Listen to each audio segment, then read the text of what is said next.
Did you see that? It flickered. It did. Maybe it did. That's kind of spooky. Flicker. It's not even October. Hey, we are officially in spooky season, okay? True. September is where it starts for me. Yep. We're past Labor Day. We're good. That's it. Set up the pumpkins and the witches. And oh, my favorite time of the year. All right. Welcome, everybody, to Spilling Ink. We are the talk show that takes you behind the book to meet the authors and professionals in the publishing industry. And we are back after our summer hiatus. And man, that summer went by quick. I feel like I blinked and it was just, hello, we're back in school. We're back to the grind. What happened? Yes, vacation season's done, but we're still going up to Maine. So I'm not in Maine now, in case you noticed the different background. It's like, where's Jane today? We should make that a weekly poll. Where will Jane be this week? It could be one of many places too. Well, we have Damien Tiller with us again tonight. So hello, Damien. Hi, Jane. Hi, Katie, and thanks for having me back. It's good to be back. Yes, welcome back. The summer went by quickly for us, and you actually closed our last season out. You were our final guest of the season before we went on hiatus. So it's kind of fitting that you're our opening guest for the new season. But you had a pretty productive summer, didn't you? I did, yes. I had a few things actually. I had a Comic-Con event that I went to, and a book signing. The release of the 4th book that completes the set of the Oakenfall Chronicles, Lucien's Voyage. And also the audiobooks have been coming along as well. So yeah, it's been quite a busy few months in the last couple of months. Wow. So did it go by as fast for you as it did for us? It did, yeah. In my head, I'm still in 2020, about April. I haven't really moved on from then. Yeah, I think we are all kind of feeling that a little bit. Time doesn't exist anymore. Right. Well, let's talk about your new book. Sure. So yeah, Lucien's Voyage is the 4th book in the Oakenfall Chronicles, and it's brings together all of the threads from the previous books. So it's the last one in that particular set. So if there's any more Oakenfall Chronicles that come, they will be completely standalone stories. So this is the one that ties up all of the loose threads from Dragon's Blight, from A Winter's Child, and from A Tailor's Son. So all of those books could be read independently on their own, but there is a thread that runs through them all, and Lucien's Voyage kind of pulls that thread and explains a lot of what's happened, and it's probably the darkest of the books. I've always said that it's dark epic fantasy that I write, and Dragon's Blight is quite light-hearted and your typical fantasy really, and they get darker as the series goes on, and Lucien's Voyage is definitely the darkest one so far. So any teasers, without spoiling obviously, that you can tell our listeners or your potential new readers what they might expect? So there's been a hand behind a lot of the events in the other books. So there's always been this dark hand that's got maneuvering things. Although things didn't appear to be connected, they're all leading up to this particular kind of cataclysmist. I can't speak. Cataclysmist. No, I'm going to skip that word. Can't do it tonight. One more time. Yeah, I'm going to give up. It's too late over here. It's 1 a.m. I'm running on fumes. But no, it's all leading up to this one event, basically, that potentially changed the world of Faladfar forever, and it's been led up by this particular being or this entity. And a lot of the old faces from the previous book, so Fintin and others, come back. So a lot of the fan favourites are back in this particular book, all joining forces to face off against this new threat, which they were completely unaware of. I love it. Yeah, with every book and every series, you have to kind of up the ante a little bit more and figure out the next way to get the group that you've created invested into it. And it gets more difficult the more books you have in a series. It does. So now, being that this is the 4th book in your series, if there are plans for other books, are you going to add them as an individual series or an offshoot series? Probably be as an offshoot. So I have kind of been dabbling with an idea for a 5th one, which within the other books, the Blanca monks are kind of the religious sect, and they gain power within Oakenfall, but that there's some upheaval to that in the 4th book, and things potentially have to change there. So that allows a route to look into what happens to them and what comes next. So I've been also thinking, watching preface of prison programs during lockdown. I've been kind of obsessed with watching kind of 60 Days Inside and things like that. So I quite like the idea of doing a book around kind of medieval or Victorian-esque prisons, but in the fantasy setting, and investigating what that could look like within Oakenfall, within Falithar. And I think that's where it would go next, but it would be completely standalone and separate. The story of those 4 books has finished now, so that set has been completed, and anything that comes next will be an offshoot or completely new characters. That sounds awesome. I love it when you can take a book and you can do the series with it, but you can also expand the world. And Jane, you are a master of that, because I think all of your series intertwine in some way. In some way, yes. Yeah. So that whether it's a character or a setting. Mm-hmm. And that's just... the last series I wrote, the Death Chronicles 3, I brought everybody integrated together, so that was fun from all my past series. So well, and it works for your readers too, because it creates a world where, once they finish one series, what happens to this character, what happens to that character, and through the additional series you really get to focus on some of those characters. I think it's quite enjoyable as well, seeing how the different characters can play off. So they were never met before, and they've got quite different personalities. So it's seeing how those personalities clash or don't clash. Yes. Oh yeah, I love that. and for the go ahead. It's really tough. The current series I'm writing has nothing to do with any of my other worlds. So it's very hard to not bring in the magic or the, some of the things from my main theme series. But, New York's about the only thing that that crosses. But so it's really tough not to pull them in, because I'm like, oh, I want to save the day. I need my magic. Well, and plus they become like your family. And you want to include them when you have an adventure that's near them. You're like, wait, I can bring them in, and you visit with an old friend. Yeah, the fairy tales, it had been years since I wrote something standalone outside of these characters in this world. So doing the fairy tale series that I did, and they're all standalones, was tough after being with family so long. Do you miss your characters if you've not written about them for a while? Because I find myself kind of wondering what they're getting up to or how they're getting on, and almost wanting to check in. Or... Right. And then you start to wonder, did I write them into reality? Maybe in another universe you did. Exactly. So, the worry about them and all of that, like a proud parent or whatnot. So, yeah. So when you do spin-offs, it's as you say, it's an extension of that. Yeah, and I'm one of those readers that when I do pick up a series, the more books it has, the better for me, because I know I can really take my time and enjoy reading, for a very long time, and getting to know the characters and really exploring the world. Mm-hmm. Which is kind of detrimental to standalone books, because then I'm like, that's 200-300 pages and I'm done. Well, no, I need more. Yeah, I have a neighbor up at the beach that sent me something. When's the next one out? And I had written a short story about the zombie world, and I hadn't planned on writing that right away. And I'm like, sometime 2022, maybe 2023. She's like, what? I'm like, well, it's a prequel. Right, it's got to fit in the schedule. Sorry. Yeah, exactly. And I have to come up with something original for the theme of the arc of the series.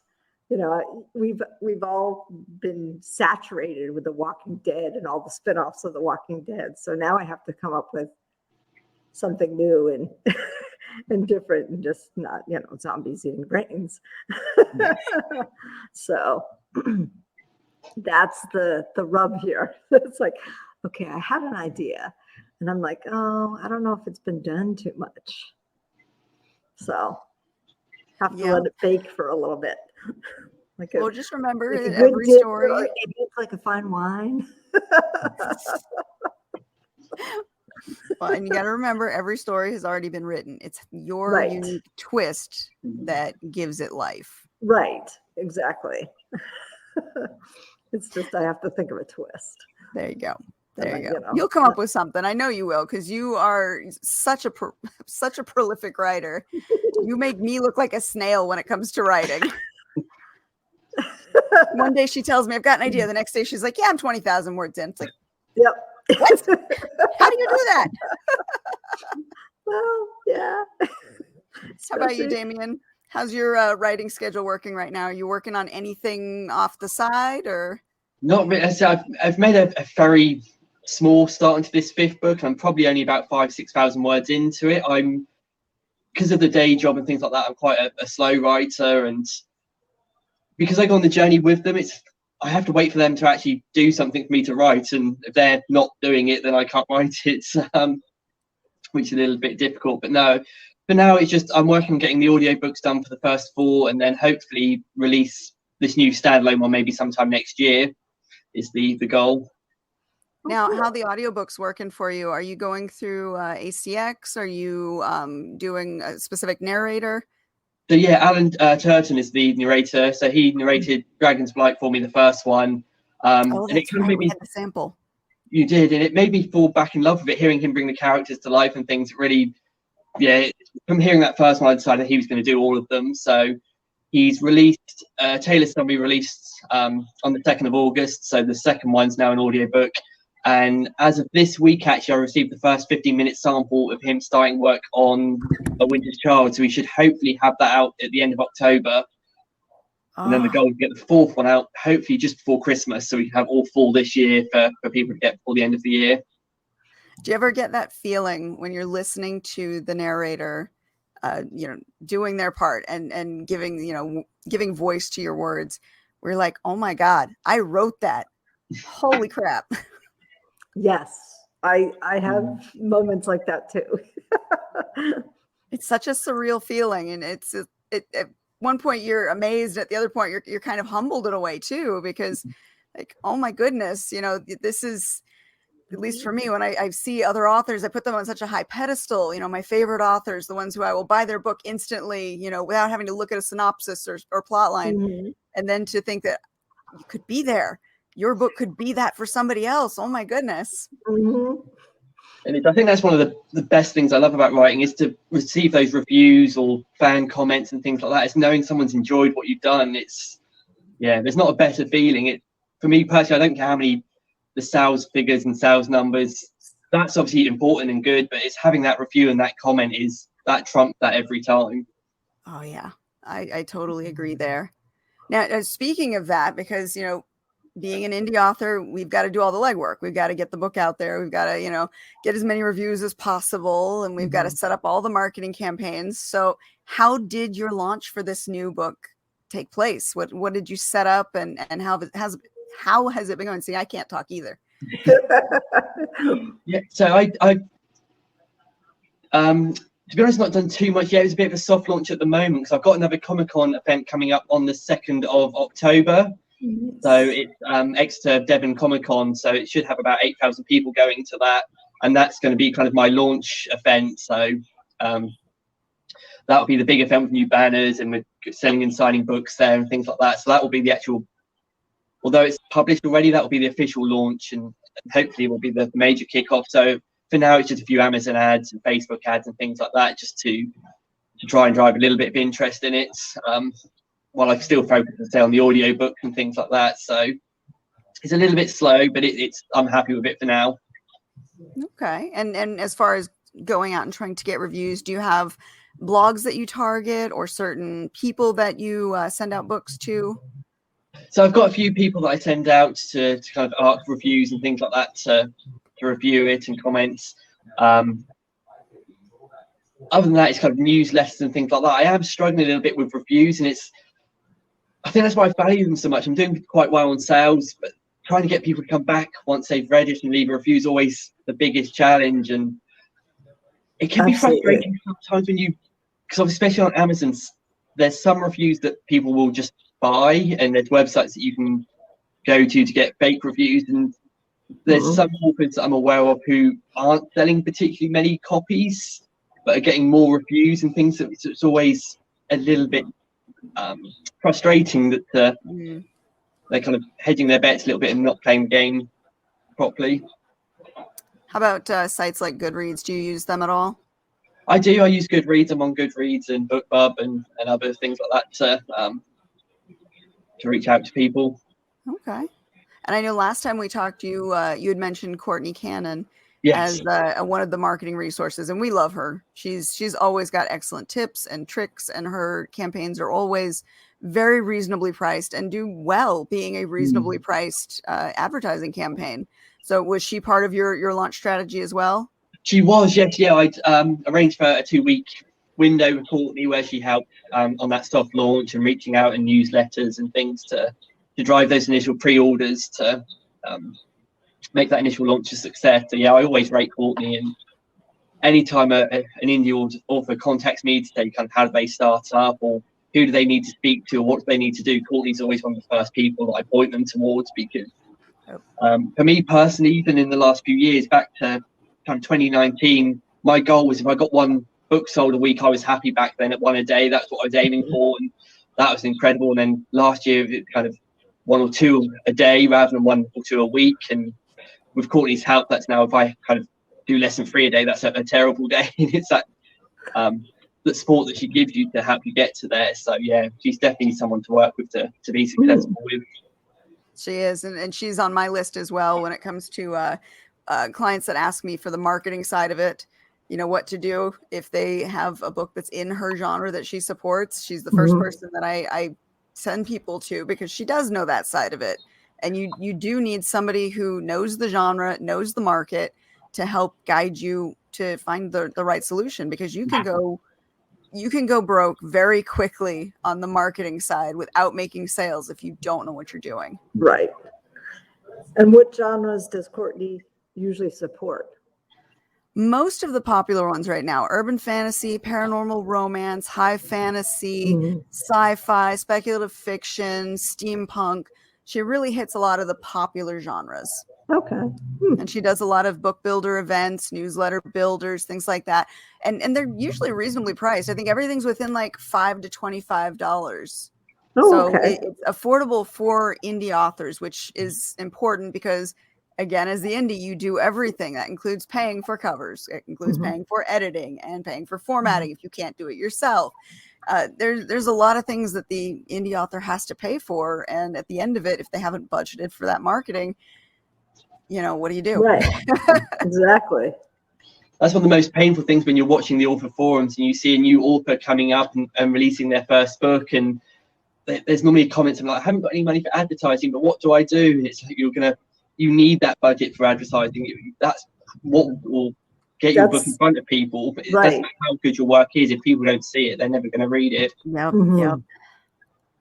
Yeah, and then you have those very same people who go, okay, well, I'll do Amazon ads, and then they don't structure an ad correctly, and they blow their money, they blow their yearly budget in a week because they don't know how to do it. Yeah, and it creates a downward spiral for them. But I've gotten my ads to work a little bit for me, and I'm only paying like $7 to $10 a month across all my books. Oh, that's awesome. Because I did, I think, 10 cents per ad, and I'm getting impressions, which is like, okay. There you go. You know, with keywords and stuff. So thank you, Brian. Yeah, Brian Cohen, definitely worth following. He's another that I always recommend for people when they're learning ads, because he offers, I think it's 3 times a year. Yes, free ad, 7-day ad thing, and And his 7-day ad course is a real course. He shows you step by step the methods that he uses to create the ads, different ways to create them.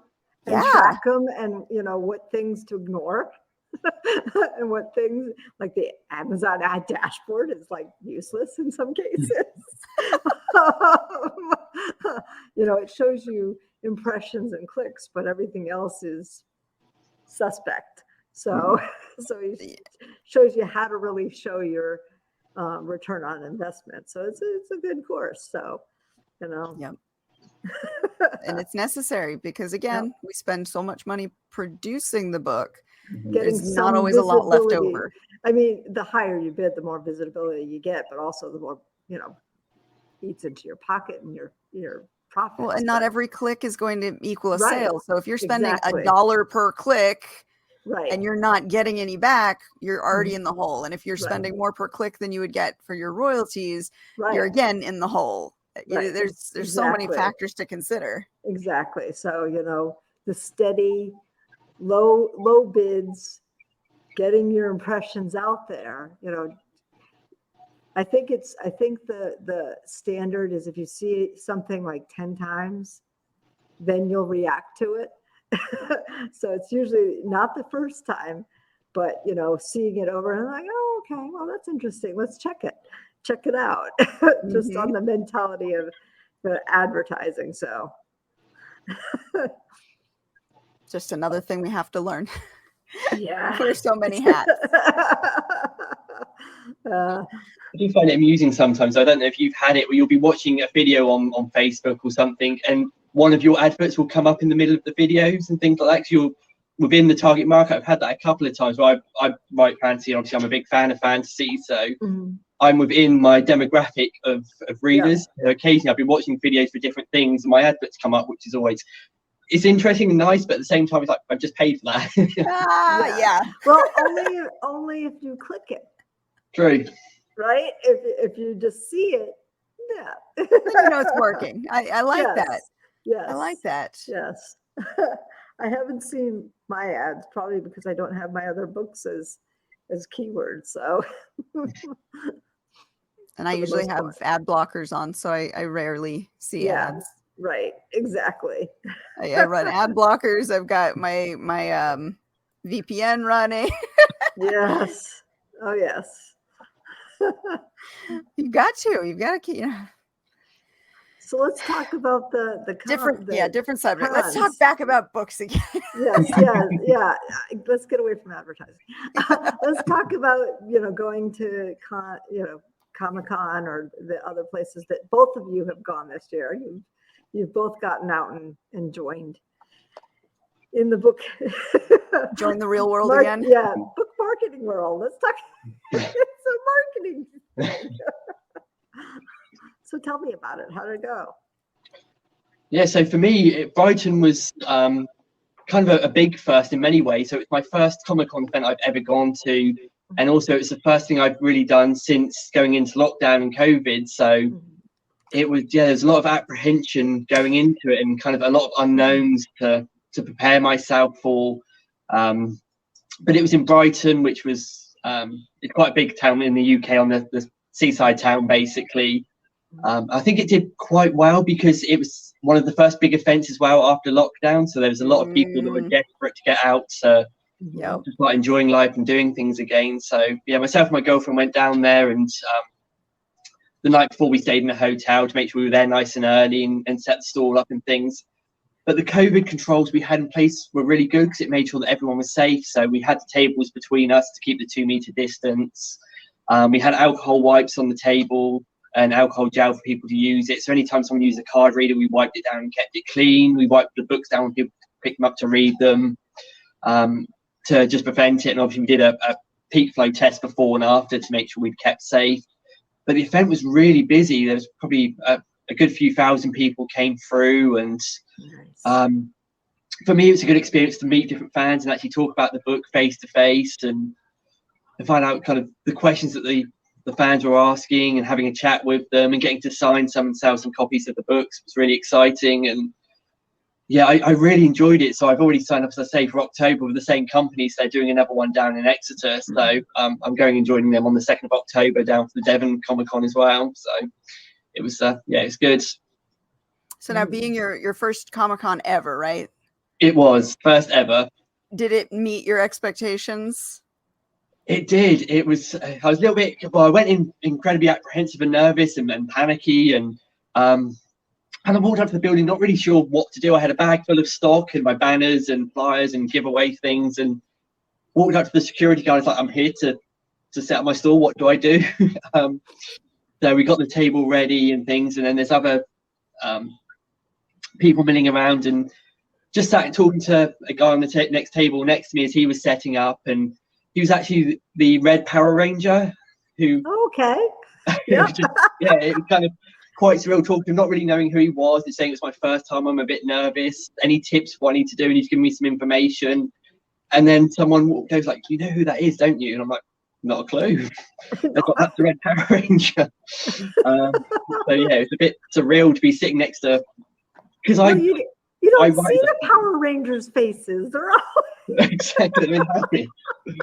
But yeah, I write because I enjoy writing and I enjoy people reading my work. So to be sat kind of next to celebrities, because I was in the corner where they had different celebrities doing signings and things like that. It was so surreal and strange. And I was saying, Katie, just before we kicked off, I was so nervous before the event started that when the kind of the organizer were walking around, so we opened the door to the public, I'd had a coffee and our tables laid out immaculate. We had all the books displayed to show people, the card reader laid out, bookmarks and everything. Oh no, sound went out. Uh-oh, your sound went out, Damien. Oh, can you hear me now? Am I back? Yes. You're back. Yeah.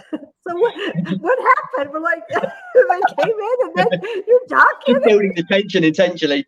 So yeah, as I said, they opened the doors and I was there with my coffee and my hands were shaking because I was so nervous. I caught the table and I threw my coffee completely all over the edge of the table. So we had, as the guests were pouring in the front door, pull the books off the side, trying to wipe them down, get fresh ones back up. And it was just, yeah, it was not what you need when you're already like full of nerves and anxiety. And yeah, but we got that sorted, got the books out, calmed down.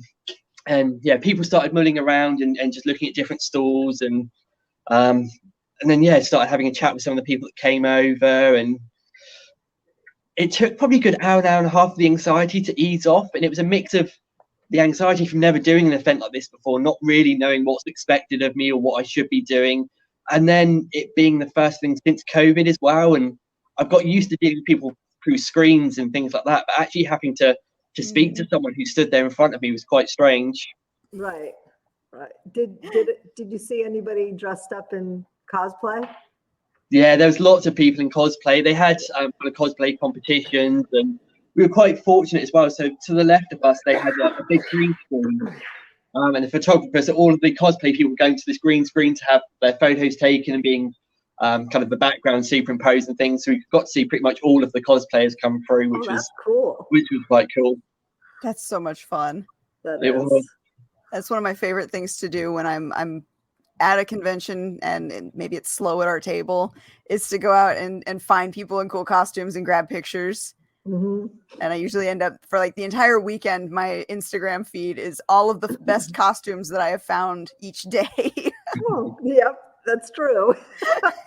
It's so fun. And people put so much effort into their costumes. They really do, some of them. It's incredible. It's an art skill in itself, actually, some of them, how much they can do. Yeah. And they come there, they want to show off, what they've done. So it's, appreciating it. I always ask, can I post your picture? I don't post any pictures if they tell me no. But it's a way of appreciating all that hard effort that they put into making the costume and how accurate it is to, whether it's the book or the film or the video game that they're doing it from. Right. And I've seen some really, really creative ones and some gender bend ones and some interpretations of costumes. It's interesting to see how people can throw stuff together and how creative their mind works when they do it.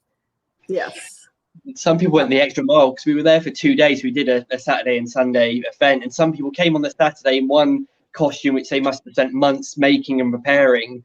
And then they came back on the Sunday in something completely different. And it's just like how much, commitment to do that. It's incredible. Right. There was one in Tucson that I went to, and he did pun costumes. So he would take like two costumes and put them together. And every day of the convention, he would have a different punny costume. And I think at one point he was an elfish impersonator. So he had Elrond and Elvis combined. It was beautiful. Then there was Lumberjack Sparrow. Okay. It was so creative. I loved it. And every day there was a different costume. Yeah. I mean, I've only been as a guest to Comic-Con, a couple of them in Rhode Island that I went to. So it's, I would like to get a table. It's fun to do, especially if you can do it like in a group setting, because just manning your own table by yourself, yes, there's people to either side of you that you can talk to, but you really can't leave because who's watching your table. But when you go as a group, then people can kind of take shifts. They can go out and explore, and somebody's back there at the table keeping everything where it's supposed to be. So it's nice to be able to do that with a group. And you really I was very fortunate that my girlfriend came with me, so when I was talking to people and signing the books, I would then kind of pass them to her, and she would bag them up and put the freebies and things in and give them to the people so we could keep it moving and take that pressure off. So as you say, you're there for 8 to 10 hours. If you need to pop to the loo or something, you need someone to keep an eye on what's going on. I can't imagine doing it all on my own. Well, especially if you do panels too, because as you do more Comic-Cons, sometimes you get those opportunities to sit in on a panel and to speak about a subject. Who's at your table for that hour to hour and a half that you're off somewhere else? Yeah, that's why if we ever did it, I'd make my son come with me. He's also one of my co-writers, so like, he'd be perfect for it. Do this. This is your penance. Oh no, not that. I used to do that with my oldest too. I would bring her down with me as my assistant, and she would man the table when I needed her to. And I had her very well trained at an early age to hand out bookmarks to every single person who would come by. And I remember one time it was a Las Vegas Comic-Con, so it was a smaller one, and she was doing it. She was handing out bookmarks to everybody that came by. And Michael Rooker had come by, and he was stopping at a couple of different tables and looking at things. And she just, completely oblivious. She's like, "Here, take one." And he stops. He's like, "Oh, thank you." Grabs my phone. He's like, "Let's take some selfies," and took some selfies. Grabbed her phone, did the same, and then walked off. And I looked at her. And I was like, "You know who that was, right?" No, it was like Guardians of the Galaxy, the blue guy, Yondu. And she's like, "Oh." All you had to do is say The Walking Dead. Come on. She was too young then. She was too young then.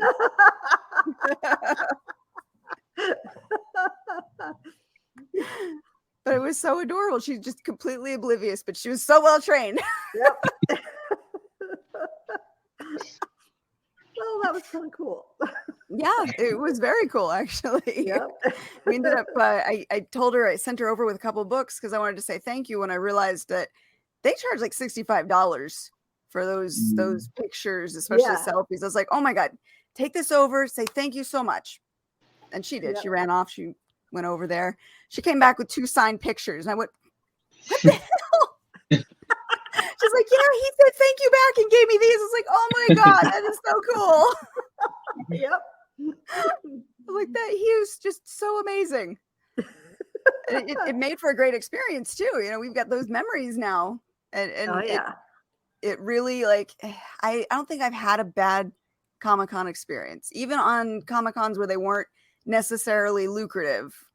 They've always been fun. They've always had really, really good moments that you remember.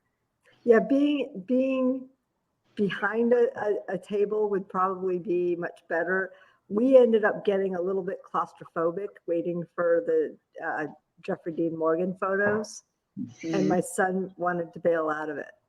And I'm like, okay, we'll go wait and see him in that, in the other thing, because it was just so crowded. And I would have been okay waiting, sort of, being short. Everybody was taller than me, and they were packed. Yeah. But he was just like, no, I gotta get out of here. So we went and we waited for the Walking Dead panel. So, and he was late to that because he stayed longer to take pictures. But that's all right. I was like, all right. He was just like, no, I can't stay in this claustrophobic. So being behind the table it's probably a little less intimidating by the massive crowds just moving as, you know, like masses of smoke going down through the aisle. So that's I think true. it's nice to have that buffer between you and, yeah, I'm not a big fan of crowds in general, so it is nice to have that buffer to. Right. And with the COVID, you know, keep distance and stuff, was that kind of, were people naturally keeping their distance, or did you notice that it was still, you know, convention, you know, everybody's crowded in? Most people were quite good in leaving a lot of space. There were, I think as always, there's the odd person that just kind of flaunted it and didn't really care about the personal space and that side of thing, but most people were leaving their distance, and for at least for the sellers and people doing the things, it's fine because you had to say tables between them, and the majority of visitors had masks and things on, so a lot of people were taking precautions and keeping safe. So good. I had no worries. I'm asthmatic, so for me COVID is quite a big deal, and I try to avoid it wherever I can, so I didn't have any concerns there, and I think it was well organized and we all kept safe, so that's the important thing. That's good. We did a very small scale convention at the, I want to say beginning of August. Yes. Yeah. Combat Con does, they come to Vegas every year, and last year, of course, they couldn't, and they did a virtual convention. And this year was their attempt at coming back. And while very small compared to the previous year, it was nice to be able to get back into it and to see people and be able to be at a public event. And they were very specific about, you know, the COVID regulations. You couldn't even get into the convention space if you didn't have your card. You got a special stamp. I mean, they tried to make it as safe as possible. There was definitely spacing had been extended between tables. And Combat Con also serves as a HEMA tournament. So there's a lot of, you know, fighting going on. There's only so much space to work with. So in those areas, it did feel a little more crowded, but even then they had the widest open space available to use for those circumstances. So it was nice. It was nice to see. Swordplay? What's that? Did you get to do swordplay?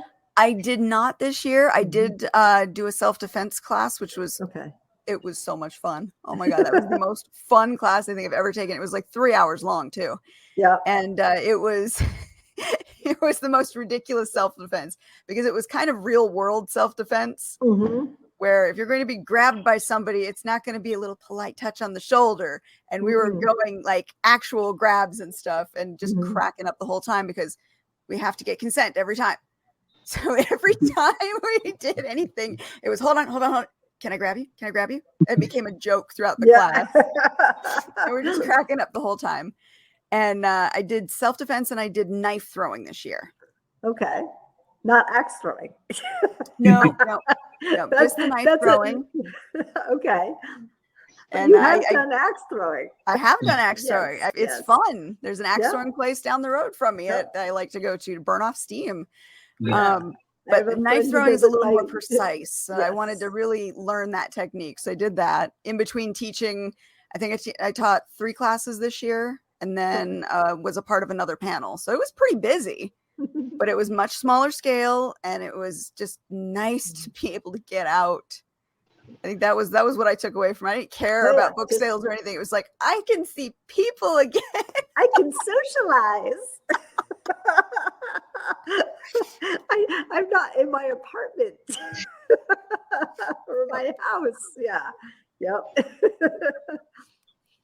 So I'm looking forward to doing more. I still have the worry in the back of my mind that we're not ready yet. But it's the more we hear about people being able to do them and do them safely, I think the better. And Damien, you said you're doing 2 more this year? 1 more at the moment for definite, and then potentially more as we get to the run up for Christmas. But yeah, same organisers who did the one in Brighton. So the precautions they took were really good. So even where, as you said, there's some bits where people did gather, but even they were spaced out and there was enough room for people to keep their distance and things. So it was, it felt safe, and I'm more than happy to go back and do it again with them. So it's definitely worth doing. Now, was it lucrative? You don't have to give us number values, but did you feel like it was worth the cost of going? It did. It covered my cost of going. I had a target in my mind, which everyone told me, kind of, don't aim too high or don't have a target in mind because you might not get it and you might feel down. But I had a target that I wanted, and we managed just before we were going to pack up and leave to hit that target. So yeah, I was incredibly happy with what we've done, and it was good. And we were quite fortunate that one of the artists who's done some work and character design for me was actually at the Comic-Con in a different room and things. So it's quite nice to have someone else there that we knew, and it just made it a little bit easier.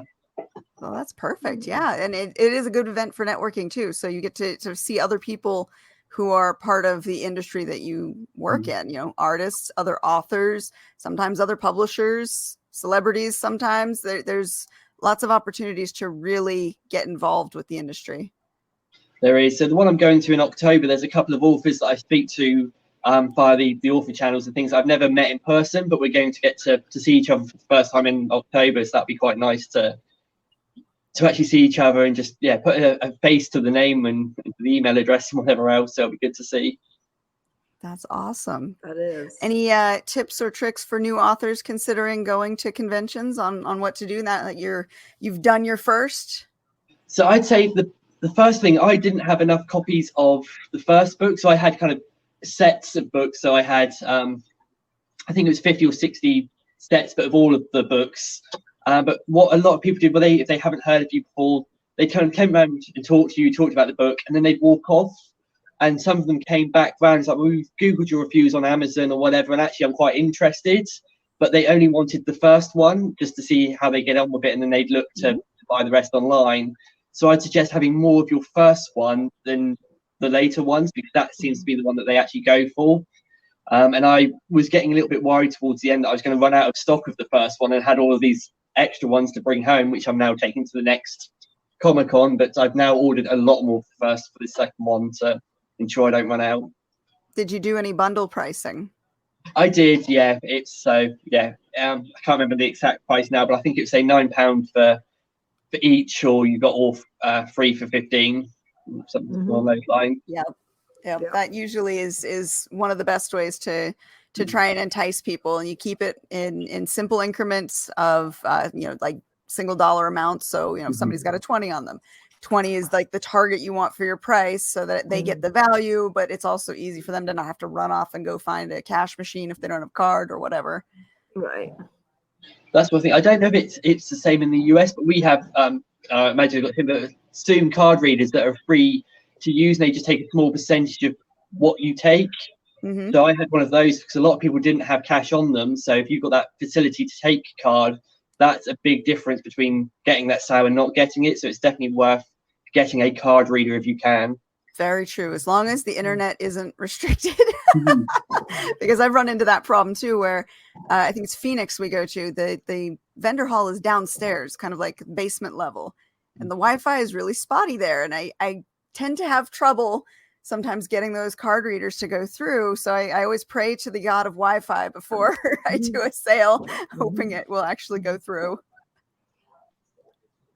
I didn't use the Wi-Fi for place. I had my phone as a hotspot and was using the mobile signal to do it that way rather than relying on the Wi-Fi.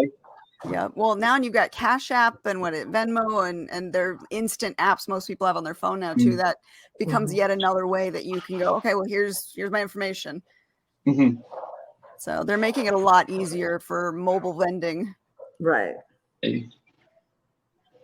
All right. Well, let's see. We talked about conventions. We talked about new releases. Let's see what else we can talk about. Oh, the audiobooks again. So when is your schedule of audiobooks coming out? Because you've got 4 books right now. So I'm assuming book 1's already out. Book 2 is in the works. Book 2's already out as well, actually. So we've got Dragon's Flight's out. Taylor's Son came out at the end of August. A Winter's Child is being recorded at the moment. So the goal is to have that by the end of October. And then the last one will be the end of December. So, yeah, for me, just listening back to him's incredible. As I say, Alan's doing a really good job bringing them to life. And I think I said this in the last chat that we had back in before your summer break. It's quite strange to hear how Alan brings them to life and the way he adds texture to them. And it's just, it adds an extra level to the stories. It's just incredible, really. Yeah. Now, for viewers who are catching this either live or later, if you want to hear that sample, we have it on Damien's previous visit with our show. So if you look through our playlist, the last one we had for our season 5, that's where you're going to find that sample. And it was very good. It was excellent. It was really good to listen to. Your narrator has an excellent voice, good cadence. He gives a lot of energy to it. And that's what you need with an audiobook. Mm-hmm. Now, I love listening back to them. What's that? I personally enjoy listening back to them as well. And it's obviously it's a story that I know kind of inside out, and at least in text had lost a bit of its magic for me personally from reading it a million times while you're editing and going through proofreading and things. But hearing it read back, as you say, he's done an incredible job on it. Yes, absolutely. And that makes all the difference. The narrator can make or break the audiobook. It's very important to have the right voice. Mm-hmm. Oh yeah.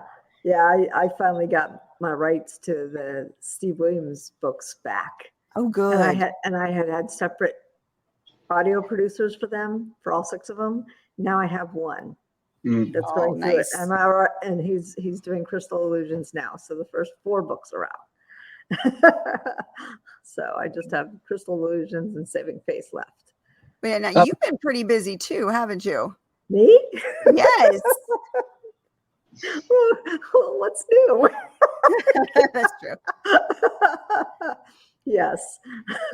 I've been writing like a fiend on my dragon books. So, there they are. Dragon Tempest came out in June. Dragon Storm is out on Tuesday.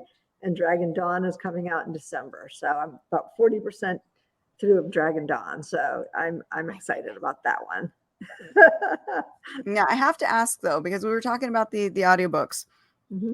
ACX is still probably the number one source that people go to, but they're still kind of dealing with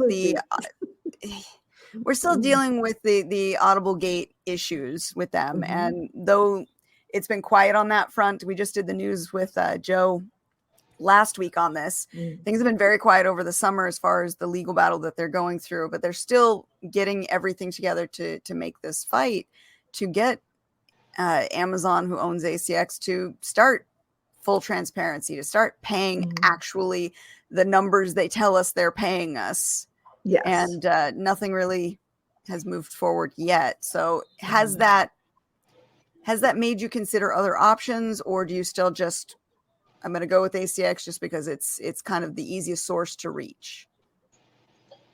For me personally, ACX is the company that the narrator uses. So because I want to keep using him, I'm going to keep using them. That's where my narrator is. So as you say, there's challenges with it, but I think the benefits outweigh those challenges, and it's easy in the sense of getting it set up and working with him and being able to get the things created. So my main goal is getting out to the readers or listeners. So ATX is great for doing that. It's a little unclear what you're going to get paid and when and how and that type of thing is, as you say, isn't necessarily crystal clear, but getting to the readers is the most important part for me personally. It goes back to the marketing thing. If you've got a book and no one knows it's there, what do you do? So it's damned if you do, damned if you don't. Jane, how about you? Well, at this point, I just have this set of books out. I haven't contracted anybody else going forward at this point. I'm just waiting and seeing, because I have an awful lot of skin in the game on ACX as well. So just wait and see. It puts us all in kind of just a weird space because, on the one hand, we do want to reach as many readers as possible. And those readers are now listeners. So how do we do it without cutting our nose off? How do we do that without, spending more money? Because if your narrator doesn't work through a different channel, or if, you need a royalty share and they want you to pay up front, there's so many roadblocks, and it makes the decision of what to do difficult.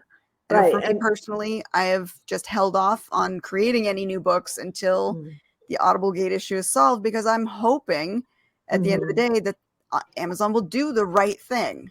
Right. Yeah. Plus some of the narrators that I loved and I used for, a lot for a lot of my books have gone off royalty share. Mm-hmm. So it's like, okay. That's where it's like, okay, I need to find somebody else, but not for a mid-series. And it's just like, okay. But that's okay. We nothing has to be decided, definitively one way or another. Everybody's going to take their own path, and everybody has their own reasons for why they take their path. And like Damien, you're planning on getting everything out, it sounds like, by Christmas. So you've got a schedule to maintain. You've got a good narrator that you've got to fit within his window. So that means you keep moving forward. Exactly. And that's some of the feedback I've had from listeners, I guess, and or readers, whatever you want to call them, is they don't like it when the narrator changes. They like, if they're following a series, they want that same narrator for the whole series. So it's important for me to stay with that and give the readers what they want and make sure I can give them the best product and the best book that I can actually get out to them, or the best audiobook. So for me, I want to keep working with Alan and just get that done. Right. Sounds like a good plan. It's like the question on the last two Fractured Fairy Tales is, am I going to even do audiobooks because of that reason? Mm-hmm. So it's like, oh, I don't know.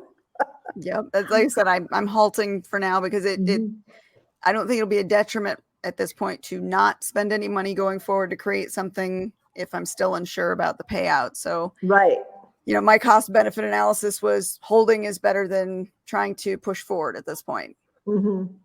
Agreed. I did have one question though, because you've got high fantasy books, and people who love high fantasy books tend to collect books, and Amazon finally rolled out hardcovers. Now I think they're still in beta, so not every market has them, but would you be putting them in hardcover if it's available to you through Amazon? It's popped up in the last few days, the notification that that's something they're offering, and I was considering it, but again, there's additional cost of marketing and creating it and formatting it, and the paperbacks and Kindles and things are selling well enough, but I don't know if it's worth that extra expense to create that for at the moment. If the fans start saying it's something they want and the feedback is like, have you got this in hardback, then obviously it's something we can look to do, but I would probably wait to hear what the market actually wants on that first. I did too. I did two hardcover books for the Nighthawk Trilogy. So I did all of the books in the Nighthawk Trilogy, not just 1, 2, and 3. So the prequel and the short story is all in there. So it's all packaged together. And I did the Fractured Fairy Tale, but I did, instead of 1 to 6, I did 1 to 7. So if you get the hardcover, you get all 7 books. I need that. Okay, I'm a collector. I'm a collector. I love hardbound books. And it's beautiful. It's absolutely beautiful. Oh, I need that in my life. And I did stories. I did hardcover for my asset series for books 1 through 3. I still need to get the cover artist to give me the hardcover for 4 and 5, which if I ever finish it, we won't talk about that. You will. I'm a sucker for hardbound books as a collector. I love having hardbound books. I will go to thrift stores and I will go to bookshops and look for books I already have in paperback to find them in hardcover, because I love hardcover books. So I was a sucker when I saw it. I was like, yeah, I need to start doing that. But I also use Ingram, so I've been doing hardbound for my asset series through Ingram. Oh, nice. Okay. Yeah, I just did it with the Fractured Fairy Tale, and my cover artist said, send me the thing when you do it, and if it's not right, I will fix it. And it wasn't quite centered right on the back cover. She fixed it, and it was like, oh, I love you.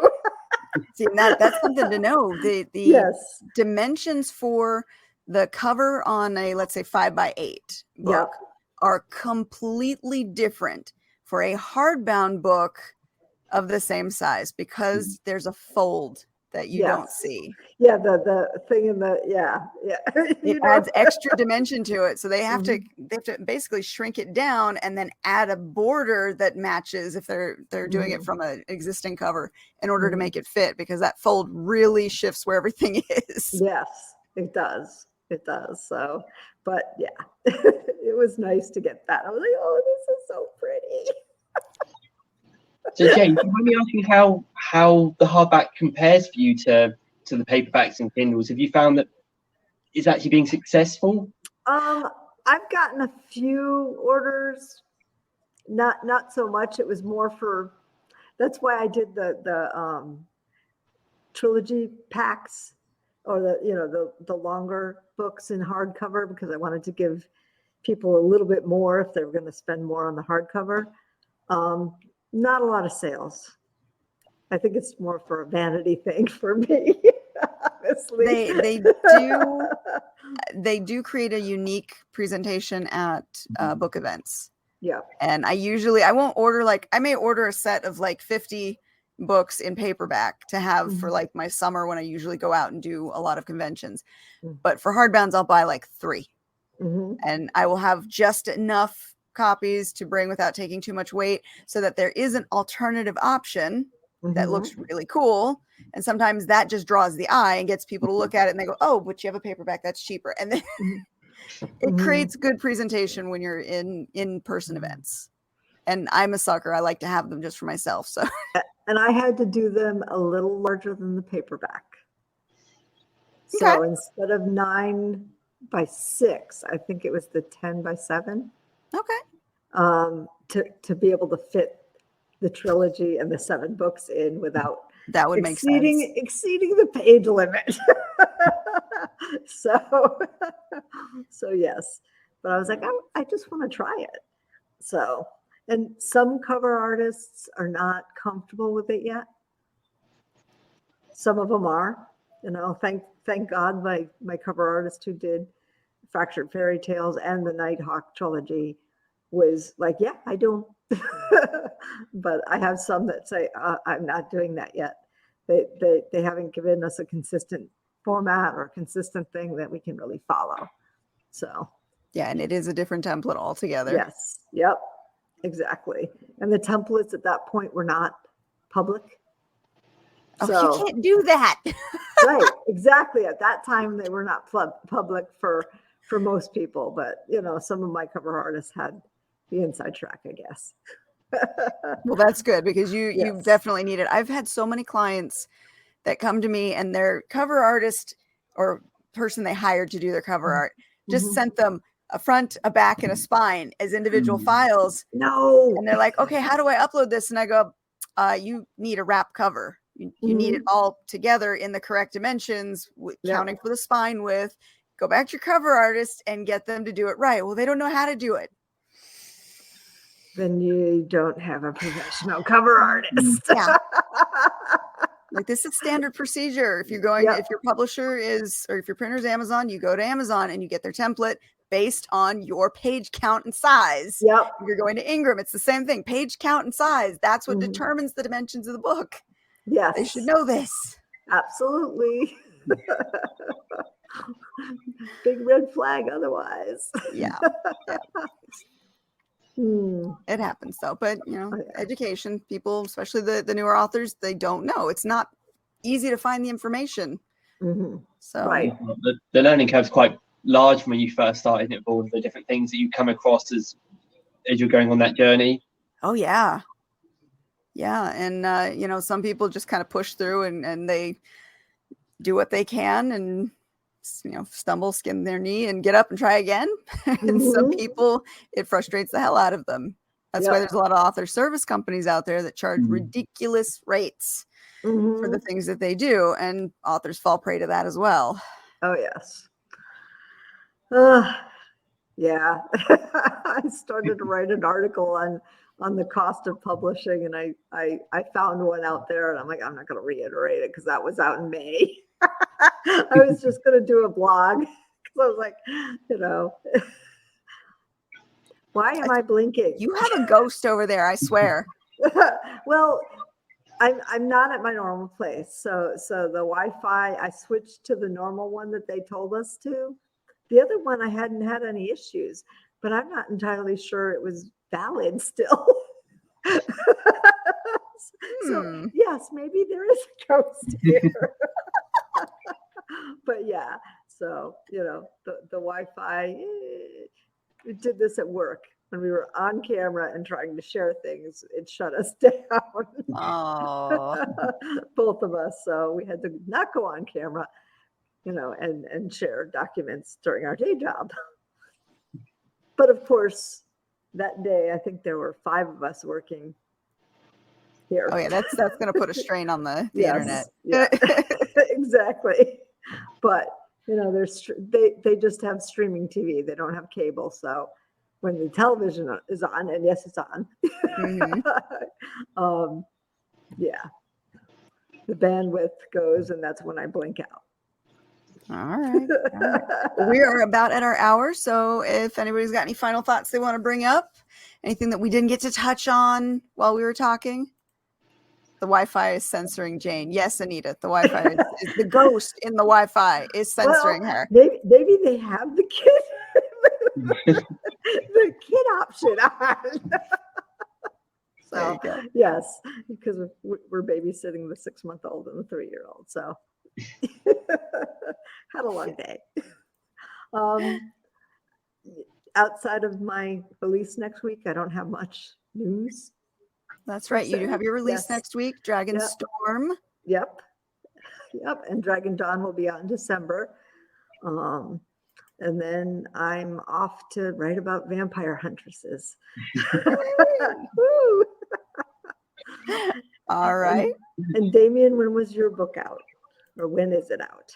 So Lucien's Voyage is out already. So it's all 4 are available now for people to get on Amazon and pretty much everywhere else. They've gone quite wide now. It was originally just on Amazon, but it's now everywhere. So we'd love people to go and have a read. And if you do enjoy them, please do leave a review, or if you don't want to leave a review, there's an email address on the oakenfallchronicles.com, and you can get in touch with me directly and just let me know what you thought of them. I always love to hear from the fans. So please do get in touch.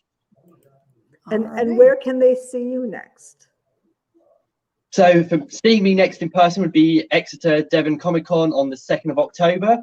So that would be my next face-to-face event. At the moment, I don't have any other webcasts or anything lined up. So this is the only one I've been doing currently at the moment. But who knows? So keep building. I will no doubt pop up somewhere, I'm sure.